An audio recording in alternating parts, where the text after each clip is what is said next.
Hi guys, तो start करते हैं आज के 10 इम्पोर्टेंट करंट अफेयर। तो सबसे पहले है पीलीभीत टाइगर रिजर्व। तो ये इसके जो कोर एरिया में है ना, व्हीकल्स देखी गई है, और व्हीकल्स भी किसके, जो यूपी के कोई मिनिस्टर होंगे उनके, इसलिए ये अभी न्यूज़ में है क्योंकि कोर एरियाज़ में कोई भी व्हीकल ले जाना प्रोहिबिटेड होता है। तो कोर एरियाज़ क्या होते हैं, देखिए ये ऐसे नेशनल जोन होते हैं जो कि हाईली प्रोटेक्टेड रहते हैं बायोस्फीयर रिजर्व से, और वहाँ कोई ह्यूमन बीइंग और ह्यूमन एक्टिविटीज़ नहीं जा सकती। और अकॉर्डिंग टू फॉरेस्ट डिपार्टमेंट के रूल वहाँ प्राइवेट व्हीकल स्ट्रिक्टली प्रोहिबिटेड रहते हैं, और सिर्फ जो फॉरेस्ट डिपार्टमेंट के व्हीकल रहते हैं जो कि सफारी टूर्स के लिए रजिस्टर होते हैं वही जा सकते हैं। सो जानते हैं पीलीभीत टाइगर रिजर्व के बारे में। इसकी लोकेशन यूपी में है, उत्तर प्रदेश में, और ये तराई रेंज में आता है। जैसे नेपाल इंडिया बॉर्डर है वहाँ तराई रेंज आता है ना, वहाँ है इसकी लोकेशन।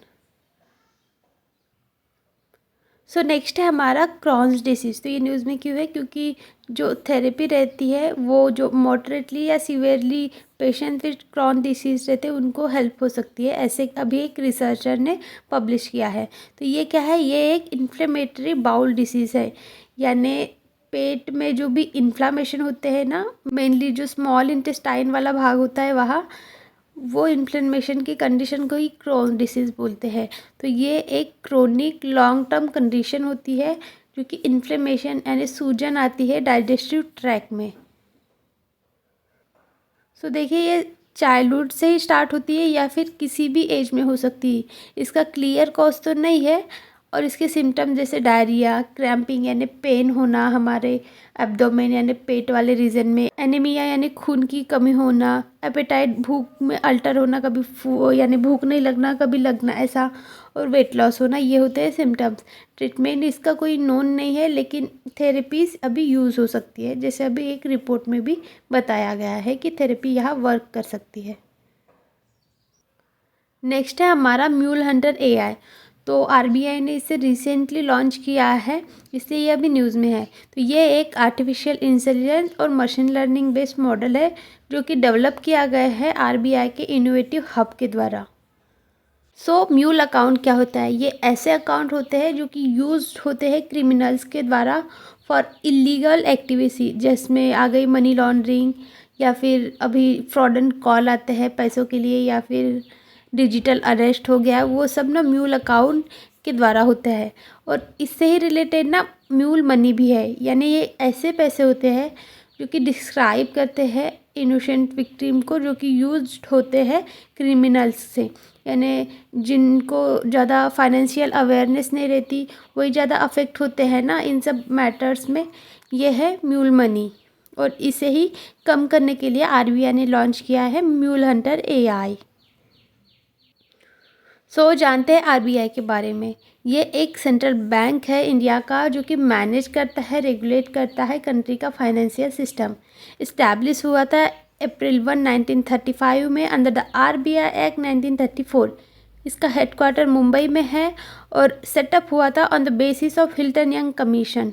और इसके फर्स्ट गवर्नर जनरल थे ऑसबर्न स्मिथ, और फर्स्ट इंडियन गवर्नर जनरल थे सीडी देशमुख जो कि 3rd नंबर के थे, यानी 1 2 3 सपोज। तो इसमें फर्स्ट में आ गए ऑसबॉर्न स्मिथ, और 3rd में जो फर्स्ट नंबर के थे इंडियन वो हो गए हमारे सीडी देशमुख। और अभी करंट गवर्नर यानी कल ही गवर्नर अभी चेंज हुए ना, वो है संजय मल्होत्रा।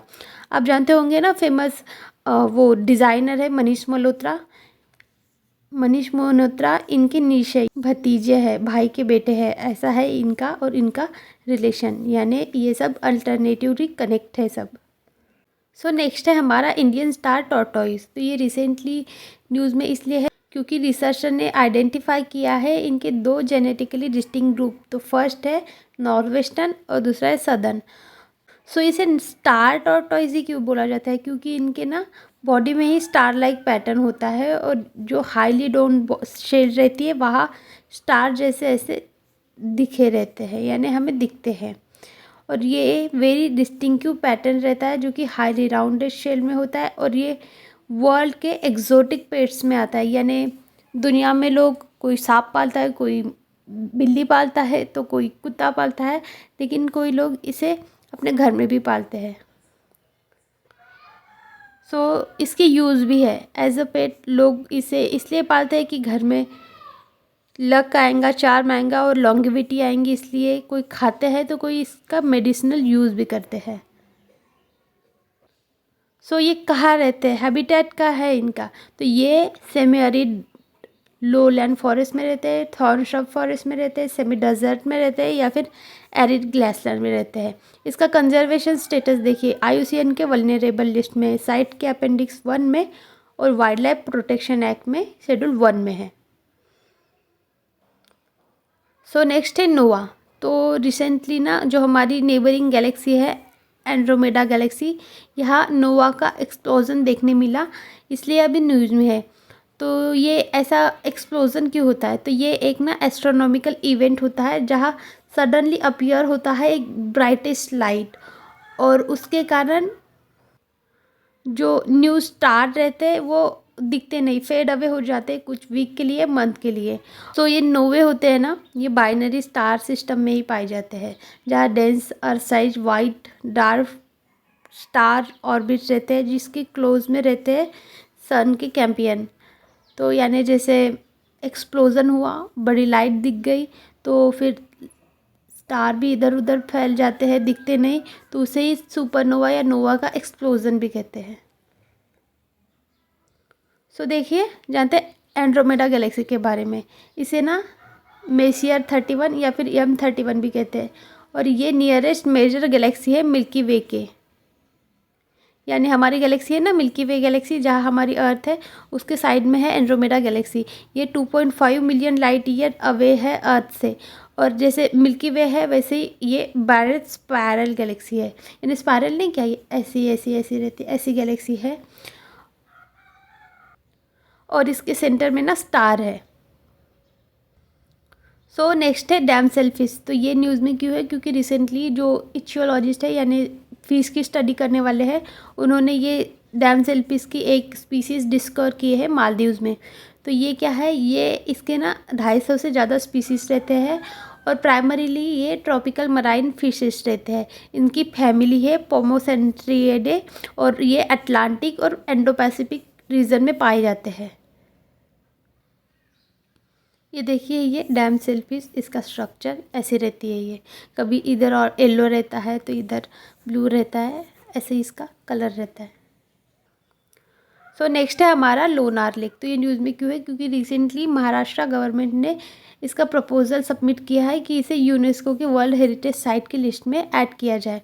तो ये ऐसे लेक है जो कि क्रिएट हुई है मेटेरियल्स के द्वारा, यानी जो भी आसमान से मिटियोर गिरे हैं ना अपने पृथ्वी में, तो उससे जो ज़मीन का पोर्शन था वो नीचे घुस गया ना, तो उसके कारण ये लेक फॉर्म हुई है। इसकी लोकेशन महाराष्ट्र और यहाँ भी बुल्ढाना डिस्ट्रिक्ट है, वहाँ हुई है, और ये ओनली नोन लेक है जो फॉर्म हुई है इम्पैक्ट ऑफ मेटेराइज अबाउट 50 साल पहले। और ये इसलिए भी इम्पोर्टेंट हो जाती है क्योंकि इसका कलर चेंज होते रहता है, कभी ग्रीन तो कभी पिंक, क्योंकि सीज़न वाइज डिपेंड करता है और वाटर की कंडीशन पर डिपेंड करता है। और ऐसा बोला जाता है यहाँ एक स्पेशल माइक्रो ऑर्गेनिज्म पाया जाता है जिससे इसकी सलिनिटी या अल्कलिटी इन्वायरमेंट जो भी लेक का होता है वो अफेक्ट करता है, और फिर कलर चेंज होता है। और ये इतनी सलाइन, इतनी खारी है कि जैसे सी का वाटर रहता है ना, उससे 7 टाइम्स इसका पानी खारा है, सलाइन है। सो नेक्स्ट है हमारा इंडिया इंटरनेट गवर्नेंस फोरम। तो इसकी अभी मीटिंग हो रही है दिल्ली प्रगति मैदान में, इसलिए ये न्यूज़ में है। तो ये एक global multi stakeholder platform है जो कि फोस्टर करती है यानी बढ़ावा देती है पब्लिक पॉलिसी इश्यूज़ जो कि इंटरनेट के लिए रहते हैं, यानी कि इंटरनेट कैसे चल रहा है उसके इश्यूज़ आ रहे हैं वो। तो ये इस्टेब्लिश हुई थी 2021 में, और एम था इसका मैक्सिमाइज़ करना अपॉर्चुनिटी ऑफ द इंटरनेट और एड्रेस करना उसके रिलेटेड चैलेंज और रिस्क। सो ये एक इंडियन चैप्टर है United nation internet governance forum का, और ये सपोर्ट किया जाता है इंडिया की ministry of electronics and information technology के द्वारा, और उसके साथ काम करता है national internet exchange of India. So next है हमारा UN commission on narcotic drug. तो ये न्यूज़ में क्यों हुआ है, क्योंकि इसकी रिसेंटली 68 सेशन हो रहा है UN commission on narcotic drugs का, जो चेयर कर रहा है इंडिया फर्स्ट टाइम। तो ये इस्टेब्लिश हुई थी 1946 में via the resolution of United nation economic and social council. Headquarter Vienna Austria में है और ये एक प्रिंसिपल पॉलिसी मेकिंग बॉडी है यूनाइटेड नेशन की, जो भी मैटर्स आते हैं ड्रग रिलेटेड उनके लिए। सो ये इंडिया के लिए कैसे इम्पोर्टेंट है, क्योंकि फर्स्ट टाइम इंडिया इसे चेयर कर रहा है और ये इंडिया रीएनफोर्स करता है ग्रोइंग लीडरशिप रोल। देखिए हमारी फर्स्ट मोस्ट सबसे ज़्यादा पॉपुलेशन है और उससे ही ज़्यादा यूज़र भी है इंटरनेट के, इसलिए ये इंडिया को इनडायरेक्टली अफेक्ट करता ही है इंटरनेट रिलेटेड इशू और रिस्क के लिए। सो जानते हैं UN economic and social council के बारे में। तो ये one of the 6 principal organ है यूएन की, जो कि इस्टेब्लिश हुई थी 1945 में और ये रिस्पॉन्सिबल होती है डायरेक्शन एंड कोऑर्डिनेशन करने के लिए economic, social, humanitarian, cultural activity जो भी कैरिड आउट होती है यूएन के द्वारा उनके लिए। सो नेक्स्ट और लास्ट है हमारा मोथ। तो क्या है ना, ये न्यूज़ में क्यों है, क्योंकि मोथ अभी जो प्लांट साउंड प्रोड्यूस करते हैं ना, वो अभी सुन भी सकती है और उन पर रिलाई भी कर सकती है और चूज़ भी कर सकती है कि वो अपने एक कहा दे अकॉर्डिंग टू न्यू स्टडी। ऐसे न्यू स्टडी में कहा गया है। तो मोथ क्या होते हैं, ये ऐसे इंसेक्ट होते हैं जो कि बिलोंग करते हैं ऑर्डर ऑफ लेप्रिडोप्टेरा और शेयर करते हैं बटरफ्लाइज की स्पीसीज से, और अराउंड 1,60,000 से ज़्यादा नॉन स्पीसीज़ है मोथ की, और बटरफ्लाई से ज़्यादा इसकी स्पीसीज़ है।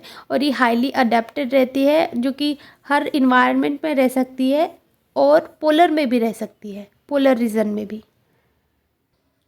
सो देखिए ये मोस्टली एक्टिव होती है नाइट में, बट ये डायurnal रहती है, यानी कि सुबह भी ये एक्टिव रह सकती है, दोपहर में भी। तो ये खाती क्या है, देखिए ये क्या खाती है, प्लांट ईटर, यानी जो फूल पत्तियाँ रहते हैं ना वो खाती है ये moth. So that's it guys, thank you so much for watching. Video अच्छा लगा होगा तो please like, share, subscribe and follow for more.